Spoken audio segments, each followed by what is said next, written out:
নমস্কার, দেখছেন কলকাতা টিভি, সঙ্গে রয়েছে অনন্যা। শুরু করছি জেলার সারাদিন। ডিওয়াইএফআই এর তরফে ইতিমধ্যেই হাওড়া ব্রিজে মিছিল চলছে। আরজিকর কাণ্ডে মিছিল, প্রতিবাদ তাদের। ডিওয়াইএফআই এর সেই ছবি আপনারা দেখতে পাচ্ছেন। হাওড়া ব্রিজ অবরোধ করে আরজিকর কাণ্ডের জন্য প্রতিবাদ মিছিল ডিওয়াইএফআই এর। আরজিকর কাণ্ডের প্রতিবাদে অবরোধ হাওড়া ব্রিজ, সেই ছবি আপনারা দেখতে পাচ্ছেন। এই নিয়ে আমরা বিস্তারিত জানবো। আমাদের সঙ্গে রয়েছেন আমাদের প্রতিনিধি জগন্নাথ সামন্ত। জগন্নাথ, হাওড়া ব্রিজ অবরোধ করে আরজিকর কাণ্ডের প্রতিবাদ চালাচ্ছে ডিওয়াইএফআই, কি আপডেট রয়েছে এই মুহূর্তে? ডিওয়াইএফআই এর তরফ থেকে ছাত্র সংগঠনের মহিলা এবং যারা ডিওয়াইএফআই এর ছাত্র সংগঠনের যারা যুক্ত আছে তারা সকলেই দেখা গেল হাওড়া ব্রিজে একবারে বসে পড়লেন। বসে পড়ে প্রতিবাদ বিক্ষোভ তিনি দেখাতে শুরু করলেন। আরজিকরে যে ঘটনা, সেই ঘটনার প্রতিবাদে দোষীদের এখনো পর্যন্ত গ্রেপ্তার করা যায়নি। অগ্রগতি যে তদন্ত হচ্ছে সেভাবে তারা সন্তুষ্ট নয়। তবে যে ঘটনা, একদম রাজ্য রাজনীতি একেবারে সরগরম পড়ে গেছে। অবশেষে ডিওএফআই রাস্তায় নামলো এবং শুধু তাই নয়, তারা বিক্ষোভে একবারে সামিল হলেন। ব্যস্ততম রাস্তা হাওড়া ব্রিজ, সেই হাওড়া ব্রিজ পুরোপুরি অবরুদ্ধ করে দিলেন। একদম হাওড়া ব্রিজের মাঝখানে বসে তারা স্লোগান দিতে থাকলো। তারা আরজিকর নিয়ে স্লোগান দিতে থাকে যে দোষী ব্যক্তিদের অবিলম্বে গ্রেপ্তার করতে হবে, তদন্ত অগ্রগতি করতে হবে, যারা এই ঘটনাস্থলে ঘটিয়েছে কারা রয়েছে তাদের সকলকে চিহ্নিত করতে হবে। একাধিক দাবি এবং নারী সুরক্ষা, সবচেয়ে বড় কথা নারী সুরক্ষা, সেই নিয়ে তারা একেবারে ডিওয়াইএফআই কর্মী সমর্থকরা পুরো রাস্তায় একবারে শুয়ে পড়লে। হাওড়া ব্রিজের মতন ব্যস্ততম রাস্তায় শুয়ে অবরুদ্ধ করলে। তবে পুলিশের রাস্তাতে আধ ঘন্টা পর এই ডিওয়াইএফআই কর্মী সমর্থকরা ওখান থেকে উঠলেন। তবে এই মুহূর্তে এখনো পর্যন্ত যানজটের সৃষ্টি হাওড়া ব্রিজ। ধন্যবাদ তোমায় জগন্নাথ। আমাদের সঙ্গে ছিলেন আমাদের প্রতিনিধি জগন্নাথ সামন্ত।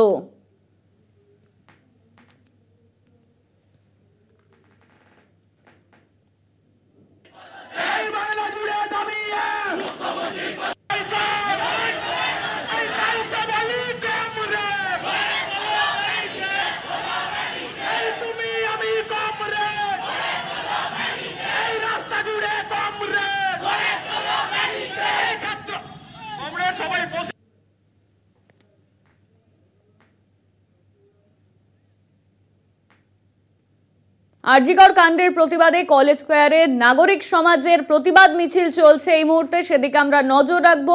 আরজিকরের এই ঘটনার পরিপ্রেক্ষিতে কিন্তু আজ নাগরিক সমাজের প্রতিবাদ মিছিল, এর আগেও নাগরিক সমাজের থেকে প্রতিবাদ মিছিল করা হয়েছিল। মেয়েদের রাত দখল কর্মসূচি চলেছে আমরা জানি, আর সেই দিনেই আরজিকরে ধুন্ধুমার কাণ্ড। আর এই মুহূর্তে আজ কলেজ স্কয়ারে, সেখানে কিন্তু নাগরিক সমাজের মিছিল রয়েছে। এই মিছিল চলে গেছে আরজিকরের সামনে, সেই ছবি আপনারা দেখতে পাচ্ছেন। কলেজ স্কয়ার থেকে আরজিকরের উদ্দেশ্যে রওনা দিয়েছিল এই মিছিল, আর এই মুহূর্তে আরজিকর মেডিকেল কলেজের সামনে কিন্তু পৌঁছে গিয়েছে নাগরিক সমাজের এই মিছিল। সেই ছবি আপনারা দেখতে পাচ্ছেন। কলেজ স্কয়ারে নাগরিক সমাজের মিছিল, আরজিকর কাণ্ডের প্রতিবাদ। এই প্রতিবাদে কিন্তু নাগরিক সমাজের মিছিল চলছে। তাদের কলেজ স্কয়ার থেকে আরজিকর অবধি যাওয়ার কথা ছিল প্রতিবাদ মিছিল, আর এই মুহূর্তে কিন্তু আরজিকর মেডিকেল কলেজে পৌঁছে গিয়েছে এই নাগরিক সমাজের মিছিল। এই নিয়ে আমরা ইতিমধ্যেই এই ঘটনায় পুলিশের সঙ্গে বচসা ও উত্তেজনা। কলেজ স্কয়ারে নাগরিক সমাজের মিছিল চলছে। কলেজ স্কয়ার থেকে আরজিকরেই উদ্দেশ্যে রওনা দিয়েছিল তারা, আর এই মুহূর্তে ইতিমধ্যেই কিন্তু আরজিকরে পৌঁছে গিয়েছেন এই নাগরিক সমাজের মিছিল। এই নিয়ে আমরা কথা বলবো। আমাদের সঙ্গে রয়েছেন আমাদের প্রতিনিধি সুদীপ্ত সেন। সুদীপ্ত, এই মুহূর্তে যে খবর রয়েছে যে নাগরিক সমাজের এই মিছিল ইতিমধ্যেই কিন্তু আরজিকরের উদ্দেশ্যে তারা রওনা দিয়েছিল কলেজ স্কয়ার থেকে, আরজিকরে তারা পৌঁছে গিয়েছে। এই মুহূর্তে কি ছবি উঠে আসছে তোমার কাছে? দেখো অনন্যা, প্রথমে তোমাকে একটু সংযোজন করবো। সেটা হচ্ছে যে এখনো পর্যন্ত এই নাগরিক সমাজের মিছিল আরজিকর পর্যন্ত পৌঁছায়নি। তারা এখন শ্যামবাজারে রয়েছে। প্রথমে যখন এই কলেজ স্কয়ারে এই আরজিকরে এই নাগরিক সমাজের মিছিল অর্থাৎ আরজিকরের উদ্দেশ্যে তারা পথে নেমেছিলেন, ঠিক তখনই কিন্তু পুলিশ তাদের কলেজ স্কয়ারেই কিন্তু তাদের আটকে দিয়েছিল। তার পরবর্তী ক্ষেত্রে তাদের ব্যারিকেড করে আটকে দেওয়া হয় এবং পরবর্তী ক্ষেত্রে তারা যেতে শুরু করেন, তাদের ছেড়ে দেওয়া হয়।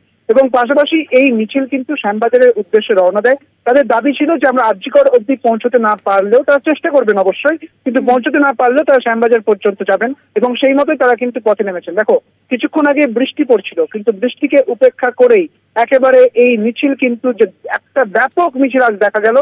তুমি জানো যে 14ই আগস্ট যখন তুমিও ছিলে রাত্রেবেলা, ঠিক সেই সময়তে কিন্তু যে রাত দখলের লড়াই চলেছিল শুধুমাত্র মহিলাদের, যদিও সেখানে পুরুষরা নেমেছিলেন, তবে সেই দিনই কিন্তু একটা বিপত্তি হয়। সেখানে দুষ্কৃতীরা তারা একেবারে 12টার পর, রাত 12টার পর আরজিকরে হামলা চালায়।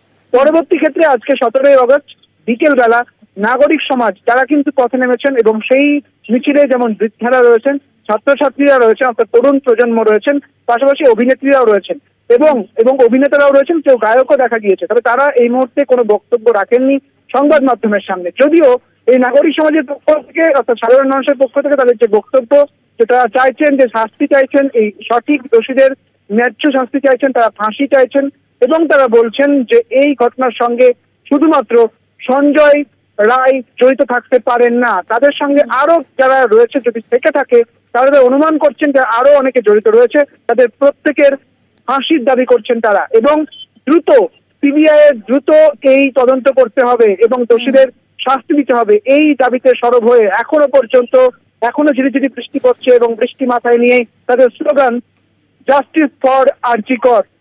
এই মুহূর্তে তারা শ্যামবাজারে এই নাগরিক সমাজের মিছিল। ধন্যবাদ তোমার সুদীপ্ত, আমাদের সঙ্গে ছিলেন আমাদের প্রতিনিধি সুদীপ্ত সেন। কলেজ স্কোয়ার থেকে নাগরিক সমাজের মিছিল আরজি কর উদ্দেশ্যে তারা রওনা দিয়েছিল, কিন্তু কলেজ স্কোয়ারেই পুলিশ তাদের আটকে দেয়। আর এই মুহূর্তে শ্যামবাজারে রয়েছে এই নাগরিক সমাজের মিছিল, সেই ছবিও আপনারা দেখতে পাচ্ছেন। আরজি কর কাণ্ডের প্রতিবাদেই এই মিছিল, পুলিশের সঙ্গে বচসা উত্তেজনায় জড়ায় নাগরিক সমাজ।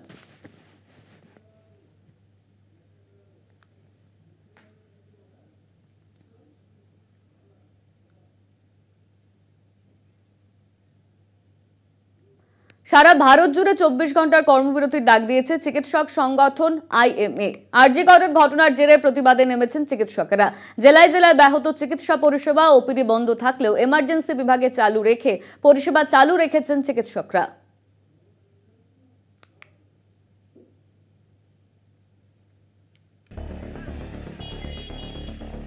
আরজি করের ঘটনার জেরে দেশব্যাপী ধর্মঘটে সামিল হয়েছে চিকিৎসকদের সংগঠন আইএমএ। শনিবার সকাল থেকে জলপাইগুড়ি মেডিকেল কলেজ ও হাসপাতালে কর্মবিরতিতে চিকিৎসকরা। অবস্থান বিক্ষোভের মধ্য দিয়ে আন্দোলনে সামিল চিকিৎসক, নার্সরা। চিকিৎসকদের ধর্মঘটের জেরে বিপাকে হাসপাতালে আসা রোগীরা। যদিও জরুরি পরিষেবা খোলা থাকায় সেখানেই রোগী দেখছেন চিকিৎসকরা। আরজি কর কাণ্ডের জের বন্ধ ইসলামপুর মহকুমা হাসপাতালে ওপিডি, তবে খোলা রয়েছে এমার্জেন্সি বিভাগ। চিকিৎসা পরিষেবা না পেয়ে ফিরে যাচ্ছেন অনেকেই। এমার্জেন্সি খোলা রেখে পরিষেবা স্বাভাবিক রাখার চেষ্টা চালাচ্ছেন চিকিৎসকরা। রোগী হয়রানি অব্যাহত বাঁকুড়া মেডিকেল কলেজ হাসপাতালে। আউটডোর বিভাগ প্রায় শুনশান।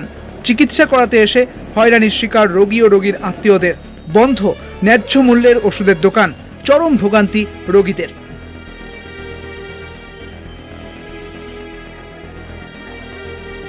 রোগীদের ভোগান্তির কথা মাথায় রেখে ওপিডি বন্ধ করে বাইরে চিকিৎসা করেন সিউড়ি সুপার স্পেশালিটি হাসপাতালের চিকিৎসকরা। শনিবার সকালে নির্দিষ্ট সময়ে খুলে যায় সিউড়ি সুপার স্পেশালিটি হাসপাতালের আউটডোরের টিকিট কাউন্টার। পরে হাসপাতালের বাইরে টেবিল পেতেই রোগীদের চিকিৎসা করেন হাসপাতালের ডাক্তাররা। আইএমএর ডাকা কর্মবিরতির প্রভাব পড়েছে কালনার মহকুমা হাসপাতালেও। তবে আউটডোর বন্ধ হওয়ায় রোগীদের হয়রানি ঠেকাতে খোলা হয়েছে হাসপাতালের এমার্জেন্সি। সমস্ত ডাক্তাররা এক ছাদের তলায় রোগীদের পরিষেবা দিচ্ছেন। পরিষেবা চালু রেখেই প্রতিবাদ সংগঠিত করছেন ডাক্তাররা। বসিরহাট স্বাস্থ্য জেলায় সচল চিকিৎসা পরিষেবা। শনিবার সকাল থেকেই বসিরহাটের সীমান্ত থেকে সুন্দরবনের 10টি ব্লক ও 3টি পুরো এলাকার চিকিৎসা পাচ্ছেন রোগীরা। আরজি কর কাণ্ডের প্রতিবাদে সরব হয়েও মানুষের চিকিৎসায় কোনো খামতি রাখছেন না হাসপাতালের চিকিৎসক, নার্স এবং স্বাস্থ্যকর্মীরা।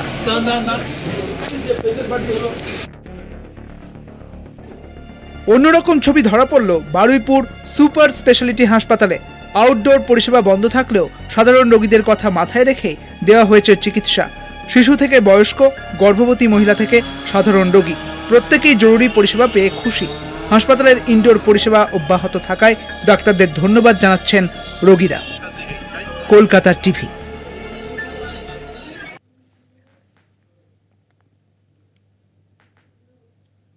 রাত দখলের রাতে আক্রান্ত মহিলা পুলিশ কনস্টেবল। বাগুইহাটিতে দুষ্কৃতীদের ইটের ঘায়ে আহত হন শম্পা প্রামাণিক। ওই রাত কি শম্পার ছিল না? প্রশ্ন তুলে সোশ্যাল মিডিয়ায় পোস্ট রাজ্য পুলিশের। ঘটনার নিন্দা করেও রাজ্য সরকারকে খোঁচা শুভেন্দুর।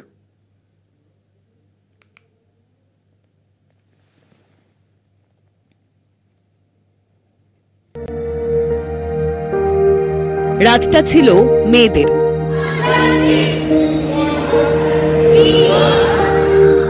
আন্দোলনটা ছিল মেয়েদের নিরাপত্তার জন্য, বিচারের জন্য।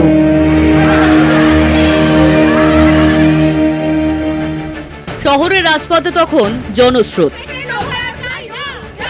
আরজিকর হাসপাতালে মহিলা চিকিৎসককে ধর্ষণ এবং খুনের বিচার চাইতে রাস্তায় নেমেছে লক্ষ লক্ষ মহিলা। মুখে উই ওয়ান্ট জাস্টিস স্লোগান, হাতে প্ল্যাকার্ড। রাস্তায় আন্দোলনরত মহিলাদের নিরাপত্তা দিতে তখন রাস্তায় নেমেছে বহু মহিলা পুলিশ কর্মীও। হঠাৎ আন্দোলনকারীদের মধ্যে থেকে উড়ে এলো ইট। ইটের আঘাতে চোখ থেকে ঝরতে থাকে রক্ত। মাটিতে লুটিয়ে পড়লেন কনস্টেবল শম্পা প্রামাণিক। 14ই আগস্ট রাতে নারী পুরুষ নির্বিশেষে রাজ্যের বিভিন্ন প্রান্তে মানুষ জড়ো হয়েছিলেন রাস্তায়। সেই রাতে বাগুইহাটিতে কর্মরত ছিলেন শম্পা প্রামাণিক। হঠাৎই জমায়েতের মধ্য থেকে দুষ্কৃতীরা পুলিশের দিকে ইট পাথর ছুটতে থাকে, যার একটি গিয়ে লাগে শম্পার চোখে। তড়িঘড়ি রক্তাক্ত অবস্থায় শম্পাকে উদ্ধার করে হাসপাতালে নিয়ে যান তার সহকর্মীরা। চোখে চিকিৎসার পর শুক্রবার রাতে বাড়ি ফেরেন কনস্টেবল শম্পা প্রামাণিক। কেষ্টপুরে এই ঘটনাটা হঠাৎই আক্রান্ত, মানে প্রোটেকশন নেওয়ার আগে হঠাৎই শুরু হয়ে যায়, তার ফলেই আচমকা ইট লেগে আমি আক্রান্ত। নদিয়ার শান্তিপুরের লক্ষ্মীনাথপুরের বাসিন্দা শম্পা প্রামাণিক। বরাবরই নাগরিকদের সুরক্ষা দিতে বদ্ধপরিকর ছিলেন শম্পা, কিন্তু মহিলাদের সুরক্ষা দিতে গিয়ে নিজের সুরক্ষাই প্রশ্নের মুখে পড়ে গেল। যেমন শারীরিক অবস্থা আগের থেকে একটু ভালো, তবে চোখের ব্যাপার একটু তো সেন্সিটিভ রয়েছে, ওপর নিচে ভালো রকম আঘাত হয়েছে, সার্জারি অপারেশন হয়েছে। চাকরিটাই এমন যে ভয়ের কোনো ব্যাপার নেই, তবে পরবর্তীতে আরও ভালো প্রোটেকশন নিয়ে যেন কাজটা করতে পারি সেই দিকে লক্ষ্য রাখবো। সুরক্ষা দিতে গিয়ে আর একটা মেয়ে সুরক্ষা দিতে গিয়ে আর একটা মেয়ে চলে যাবে, এটা তো উচিত নয়। যেহেতু আমার বাড়ি এখানে, নিয়ে কাজ করবে কলকাতায়, আর কলকাতায় যা ব্যাপার হচ্ছে, জায়গা তো খুব একটা যে ভালো তাও আমরা বলবো না। প্রশাসনের উপর আস্থা রাখছি। হ্যাঁ, প্রশাসনের উপর আমরা আস্থা রাখছি। রাতটা কি শম্পারও ছিল না? ঘটনার পর এই প্রশ্ন তুলেই পোস্ট রাজ্য পুলিশের। ঘটনার নিন্দা করে রাজ্য সরকারকে খোঁচা শুভেন্দুরও। চিকিৎসক, নার্স, মহিলা পুলিশের নিরাপত্তাও তো নেই।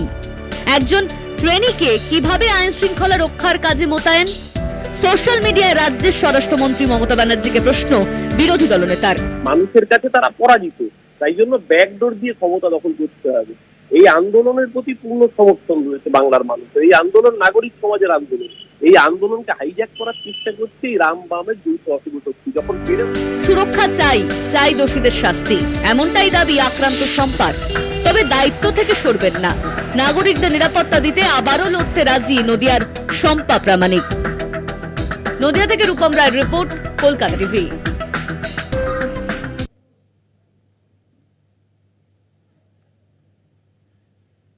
জেলার সারাদিনে এখন সময় একটা বিরতির, ফিরছি বিরতির পর, সঙ্গে থাকুন। ফিরে এলাম বিরতির পর। বর্ধমান কার্জন গেটে, সেখানেও কিন্তু আরজিকর কাণ্ডের প্রতিবাদ চলছে। মীনাক্ষী মুখোপাধ্যায় তিনি নেতৃত্ব দিচ্ছেন এই মিছিলে। বর্ধমানের কাটোয়ায় আরজিকর কাণ্ডের প্রতিবাদ মিছিল, বিচার চায় সবাই, আর সেই নিয়েই কিন্তু এই মিছিলে নেতৃত্ব দিচ্ছেন মীনাক্ষী মুখোপাধ্যায়। এই নিয়ে আমরা বিস্তারিত জানবো। আমাদের সঙ্গে রয়েছেন আমাদের প্রতিনিধি চন্দন সেনগুপ্ত। চন্দন, বর্ধমানের কার্জন গেটে সেখানেও প্রতিবাদ চলছে এই আরজিকর কাণ্ডে, এই মুহূর্তে কি জানা যাচ্ছে? দেখো অনন্যা, আজকে বিকেল বেলাতে বর্ধমানের যে কার্জন গেট চত্বর আছে, মূলত এইখানেই সব রাজনৈতিক সভা মিটিং এইখানেই হয়ে থাকে। সে মতো অবস্থায় যে আরজিকর কাণ্ডে যে ঘটনা, তারই প্রতিবাদে ডিওয়াইএফআই এর সভানেত্রী মীনাক্ষী মুখোপাধ্যায় আজকে এখানে আসেন এবং একটি প্রতিবাদ সভা করেন, রাস্তার উপর বসে পড়েন। দীর্ঘক্ষণ তিনি প্রতিবাদ মিছিলে সামিল ছিলেন এবং তারপর সাংবাদিকদের প্রশ্নের উত্তরে তিনি বলেন যে তাকে ডেকে পাঠানো হয়েছে লালবাজারে, তিনি কি তারা দেখা করবেন? তিনি তখন বলেন যে আমার যে আইনজীবী আছে সেই আইনজীবীকে নিয়ে লালবাজারে যাব, কারণ লালবাজারে যাওয়ার মতন এখনকার অবস্থা নেই। কারণ আমরা যেদিনকে আরজিকর কাণ্ড দেখেছি, সেই আরজিকর কাণ্ডের দিন পুলিশ ছিল নির্বাক, তারপরে যে সমস্ত ঘটনাগুলো ঘটেছে তার উপর পুলিশের উপর বিশ্বাস রাখতে পারছি না। সেই কারণেই কিন্তু হঠাৎ করে আমি যাব না, আমি দেখে বুঝে তারপরে কিন্তু আমার আইনজীবীকে নিয়ে আমি অবশ্যই দেখা করব লালবাজারে। এই কথাই তিনি বলেছেন সাংবাদিকদের প্রশ্নের উত্তরে। তারপরে কিন্তু ঘণ্টাখানিকের এই প্রতিবাদ সভা শেষ হয়ে যায় এবং তারপরেই কিন্তু মীনাক্ষী মুখোপাধ্যায় তিনি চলে যান কলকাতা। অনন্যা, ধন্যবাদ তোমায় চন্দন। আমাদের সঙ্গে ছিলেন আমাদের প্রতিনিধি চন্দন সেনগুপ্ত। আরজিকর কাণ্ডের প্রতিবাদ এবার বর্ধমান কার্জন গেটে DYFI এর প্রতিবাদ মিছিল, সেই প্রতিবাদ মিছিলে নেতৃত্ব দেন মীনাক্ষী মুখোপাধ্যায়। তিনি রাস্তায় বসে পড়ে প্রতিবাদ জানায় এই আরজিকর কাণ্ডের। সেই ছবি আপনারা দেখতে পাচ্ছেন। ইতিমধ্যেই তিনি কলকাতায় চলে আসেন। লালবাজারে আজ মীনাক্ষী মুখোপাধ্যায় তাকে ডাকা হয়েছিল। আরজিকর কাণ্ডের প্রতিবাদ বর্ধমান কার্জন গেটে রাস্তায় বসে পড়ে প্রতিবাদ দেখায় মীনাক্ষী মুখোপাধ্যায়, সেই ছবিও আপনারা দেখলেন।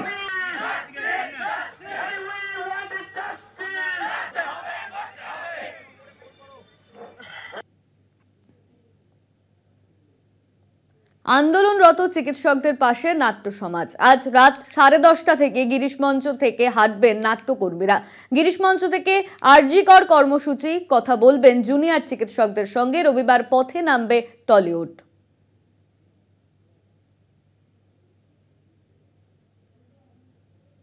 যে দাবি দাওয়াগুলো আছে সেই দাবি দাওয়াগুলো জানাতে আরজিকরের সামনে যাওয়া। আর এটা শুরু কোথা থেকে করছেন? এটা গিরিশ মঞ্চের সামনে থেকে। শুধুই প্লাকার্ড আর শুধুই স্লোগান ছাড়া আমাদের হাতে আর কিছু নেই।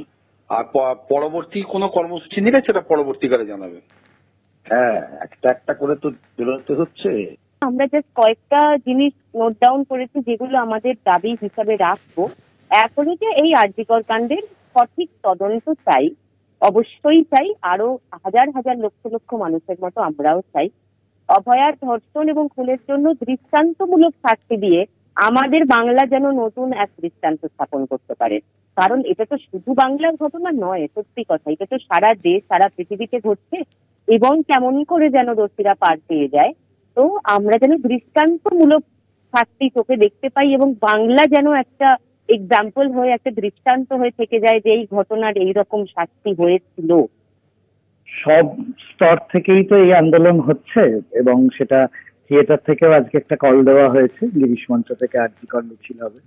এবং মানে মূল যে এই আন্দোলনের দাবি সেটা একদমই এই স্বাস্থ্যমন্ত্রী, পুলিশ মন্ত্রী এবং মুখ্যমন্ত্রীর পদত্যাগ, এই দাবিটার বাইরে আর কোনো দ্বিতীয় দাবিই নেই। এবং যত তাড়াতাড়ি সম্ভব জাস্টিস।